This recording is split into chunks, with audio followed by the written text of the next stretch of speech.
J'ai reçu cette semaine 4 livres, cette semaine, la semaine dernière, 4 livres. Je dis, bon, ben c'est gentil, la rentrée, on a beaucoup de CD, beaucoup de disques qui s'en viennent. Ah bon, ben c'est bien. Puis là, à un moment donné, je dis, voyons donc, Druide, je connais pas ça. Et là, j'ai remarqué, en lisant le communiqué, il faudrait lire les communiqués avant, des fois, mais je les lis un peu tard, communiqué qui nous annonce que c'est une nouvelle maison d'édition. C'est une nouvelle maison d'édition. C'est une maison d'édition, par contre, qui est affiliée à Druide Informatique, qui est déjà célèbre pour son correcteur. Oui, puis qui sait déjà faire et qui publie déjà beaucoup. Et qui publie déjà beaucoup. Donc, André d'Orsonnance avait décidé d'élargir son champ d'action et de créer une maison d'édition. Donc, ils vous ont confié une collection parce que vous êtes directeur littéraire. Oui. Entre autres choses, parce que si on faisait vos titres, ce serait long. Ouais. Ouais. Mais chez Druide, vous êtes directeur littéraire. Chez Druide, oui. Et vous avez donc baptisé cette collection-là Écart. Écart, oui. Et vous donnez finalement des livres à 4 auteurs québécois qui arrivent avec des histoires bien particulières. Là. On s'en va pas n'importe où, n'importe comment. Là. Non, non, non. Écoutez, ce sont 4 auteurs. 3 de ces auteurs, je les avais déjà publiés quand j'étais chez Québec Amérique. François Desalliés, Alain Beaulieu et Martin Robitaille. Donc, c'était une nouvelle aventure avec eux. J'apprécie toujours la fidélité des auteurs.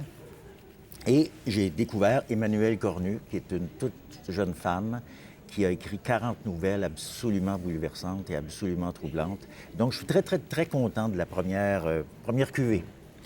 Vous avez une plume qui est très efficace, ce qui fait que je ne peux pas relire tout votre communiqué, mais c'est touchant quand on vous lit annoncer l'arrivée de ces auteurs-là. Il y a une espèce de démarche.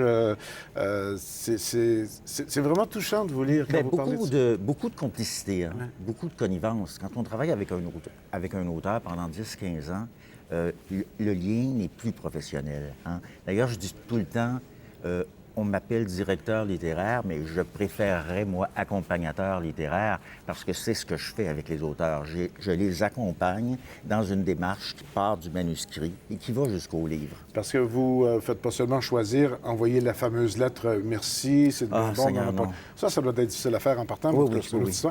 Mais quand vous décidez qu'il y a ce qu'il faut pour aller plus loin, là, l'accompagnement, c'est pas juste dire ce qu'on en pense, c'est vraiment d'entrer dans une démarche. Une démarche qui peut durer 6 mois, qui peut durer 1 an, et qui est une démarche où, je dirais, je suggère, je propose, le livre, c'est le livre de l'auteur, c'est pas le mien.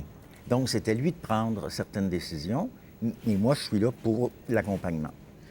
Vous avez trouvé ce que vous cherchez chez Druide, c'est-à-dire qu'une maison d'édition, c'est toujours, combien on va faire de pages, comment on va faire ça, le soin qu'on va mettre à la jaquette, tout ça. C'est plus compliqué qu'il n'y paraît. Oui, c'est très compliqué. Moi, on me donne, et c'est ça qui est génial chez Druide, on me donne carte blanche, totalement. C'est-à-dire que je n'ai pas à assurer que chacun de ces livres-là va être rentable.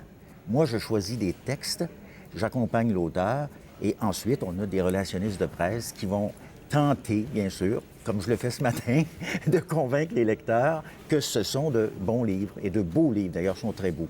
Parce que on en parle beaucoup, mais c'est encore un marché difficile, le livre. Très difficile. Très, très difficile.